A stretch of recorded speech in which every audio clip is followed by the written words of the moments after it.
He was the game changer, revolutionising English football both on and off the field. But today, amid growing fan frustration, the game was finally up for Arsene Wenger. It does mean we need to be bold in the appointment and get the person we believe is the right person. Hi guys, welcome to episode 9 of WengerOut FryIn. If you want to see who is going to be or who should be the next Arsenal manager, then stay tuned and subscribe to the series so you can find out. But today's episode sees us see who finishes in 11th place, and that manager is Eddie Howe. So Eddie Howe has been named Arsenal manager. He was previously at Bournemouth. He's done a fantastic job at Bournemouth, but now is the opportunity to manage a big club, and Eddie Howe has taken that with Arsenal. So let's see who Eddie Howe has made his first signings coming in as Arsenal manager. So we can see that he spent 61 million and he signed 2 players. Ivan Perisic, very good player, 39 million. Can go up to 57 million depending on like appearances and goals, etc. like that. But if you look at his stats, a very good player. Can mostly play on the left, but he can play on the right, in the centre. He can play in a lot of positions. Very experienced, 29 years old. And yeah, he's a pretty solid player. Nothing about his stats stands out as amazing, but a pretty good signing there. And then a controversial one here, Mario Balotelli. Can Eddie Howe manage big personalities? 21.5 million. It's how much it costs to get him in. You can see that he's got good stats, and everyone knows that Balotelli has always had a lot of potential. He's got a powerful shot. He's got great finishing ability, but his temperament, his childlike behaviour, they all set him back. And let's see if Eddie Howe managed to get the best out of him. So looking at his stats, he made 3 starts in the Premier League, scored 3 goals, came on the sub 5 times. So overall he made 15 appearances, scoring 4 goals. So not prolific.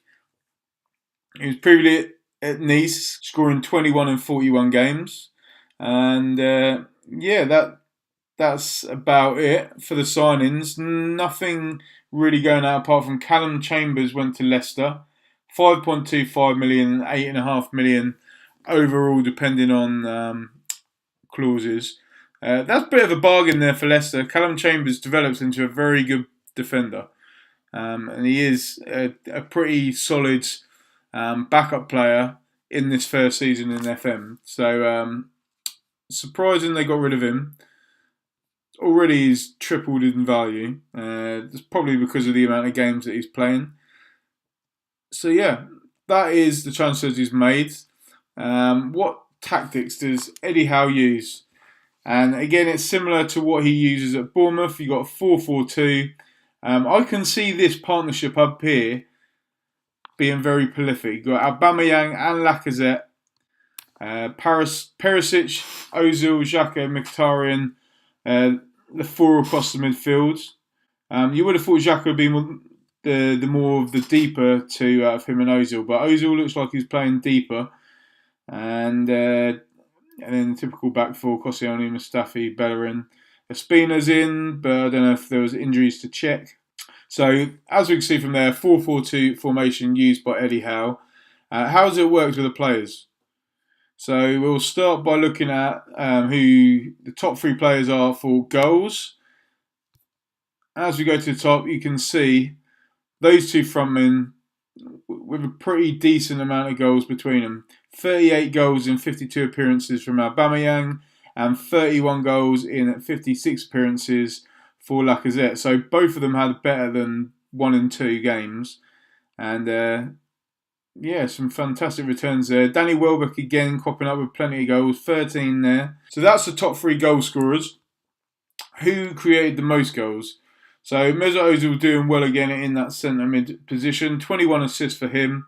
Only managed 4 goals, as he's a bit further back than what he would normally play. Granit Xhaka again around there, 12 assists for him. and Lacazette doing well with 11 assists from the forward position. Aubameyang only managed to get 6, and then you got Mkhitaryan on 9, Iwobi on 10. So pretty good assist stats there. Average rating wise, Aubameyang with an impressive 7.71 average rating. Lacazette is close behind in second with a 7.5 rating, and then Mesut Ozil with 7.37. Mertesacker is quite high up here. He looks like he played quite a lot of games. 27 overall. 7.31, and Ivan Perisic, the new signing, with a 7.21. So he was in the top 5 of Arsenal's performers for the season. So pretty good performance there from the boys. Some good goals, or good goal ratios from Aubameyang and Lacazette. So let's see how they done in the competitions, because this is what matters. This is where we need to see what we can do. So we'll start off with the Community Shield. And as you can see, Eddie Howe started his season off with a 2-1 victory against Chelsea. Fantastic result there. Kolasinac and Aubameyang with a goal, only a minute apart. Ainsley Maitland-Niles got sent off soon after half-time, but despite a Willian late goal, Chelsea couldn't get back in the game. Very even. Chelsea dominated possession, but again, I assume that's because Arsenal had a 2-goal lead. They sat back and let Chelsea pile on the pressure. But Mesut Ozil was man of the match.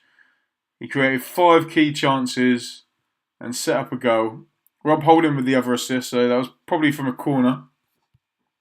But a 2-1 win in the Community Shield. Now let's go to the Carabao Cup. And not the best start in the Cup. It weren't even a weakened team, really. You got Perisic, Lacazette, Welbeck, Iwobi, Ozil, Xhaka. But a 3-0 home defeat to Liverpool puts us out at the first attempt. So a poor performance and a poor showing there from the boys. Even Alex Oxlade-Chamberlain got on the score sheet against his forward club. So not great there. Let's go and have a look at the FA Cup. And a better performance this time. They managed to get all the way to the final. Pretty easy running. They had Southend, Aston Villa, Everton, Hull and the Wolves. They only conceded in one of those games. That was a 3-2 home win against Aston Villa. Eddie Nketiah with a goal there. But unfortunately, they lost 2-0 in the final to Man United. Juan Mata and Nemanja Matic with the goals. He got man of the match. A dominating performance from United. A poor performance by Arsenal, and Man U are FA Cup champions. So we got all the way to the final of the FA Cup. How do we do in the European? And again, we got all the way to the final.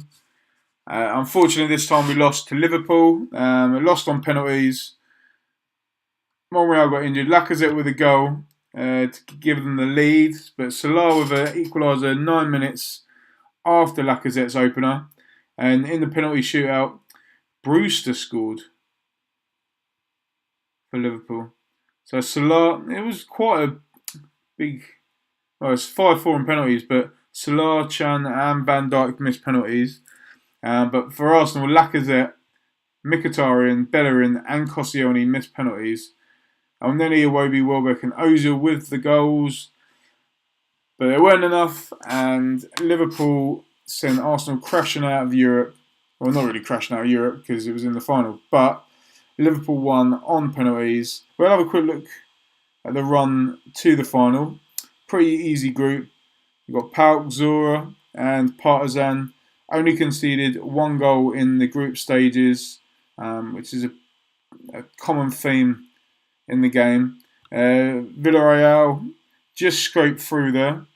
Eddie Nketiah with another goal in the away leg. Then we knocked out AC Milan. Nketiah again with a goal. Didn't score in the second leg, but a couple of goals there for Eddie Nketiah, so definitely one for the future. Hoffenheim, easy win there, 1-0 and 4-1. And despite a 2-1 away leg defeat to Olympique Marseille, we won in the semi-final in the second leg, 2-0. but there weren't enough in the final, and unfortunately we lost that. So let's go and have a look in the Premier League. So quite a few defeats there. Away to Burnley on the opening day of the season, Liverpool at home, Watford away, Man City we lost 4-0 away, lost 2-0 to Huddersfield, lost 1-0 to Liverpool again, drew 1-0 away with Bournemouth, drew with Burnley, so Burnley we couldn't beat. We've got a nice 3-0 victory at Stamford Bridge, Ozil, Aubameyang and Lacazette with the goals, and we beat Everton 3-1 at home. Anything else stand out? Leicester beat Man U at Old Trafford at the start of the season. Aubameyang and Lacazette with the goals there. And it was very similar towards the end of the season. We lost 2-1 at home to Spurs. We lost 3-1 away to Brighton. Lost 2-1 at home to Chelsea. We beat Man City at home. Aubameyang and Welbeck with the goals there. And where was the other Tottenham game? 1-0 at Wembley. Mkhitaryan with a goal there. So quite a few defeats there, quite a few draws. Let's have a look at the league table.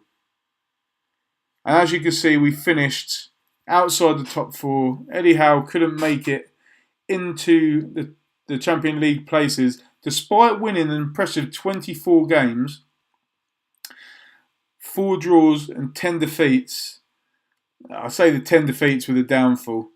And they had a good goal difference, plus 38. That was the third best in the league. But because of that defeat, or because of the defeats, they finished a point behind Liverpool and 2 points behind Spurs, who also lost 10 games, but they only drew 3. And 5 points behind Man City, who came second. And Man U won the league. 12 points ahead of Arsenal, 7 points ahead of Man City. So, not a great season. They got a lot of wins there, but too many defeats for my liking. He really should have done better. And if Eddie Howe does come in, obviously he's good English talent. Obviously he needs to tighten up the defence and make us better against some of the smaller teams, because we've got a few silly results there. Let's have a look at the goal stats. So you've got Aubameyang with the top goal scorer. The Golden Boot, 28 goals, 6 ahead of Aguero and Lukaku. The average rating, Aubameyang was second best. Assists, Ozil with 12 puts him in third position. Knockout for Brighton with a surprising 17 assists there. He's got very good stats. 26 years old, great player. So good performance by him. 11 goals he scored as well. And that was the only one in the top. Aubameyang's the only one that stood out in the player stats, really. So, overall, we got to a couple of finals. We won the Community Shields. We finished 5th in the league. Not the best performance, not the worst. But it sees Eddie Howe sitting in mid-table. The only question now is who's finishing above Eddie Howe and who will be crowned number 1 as the most suitable Arsenal manager. To find out, stay tuned. Please subscribe to the channel. And if you like the video, please like. And thank you very much. And I will see you soon. Cheers.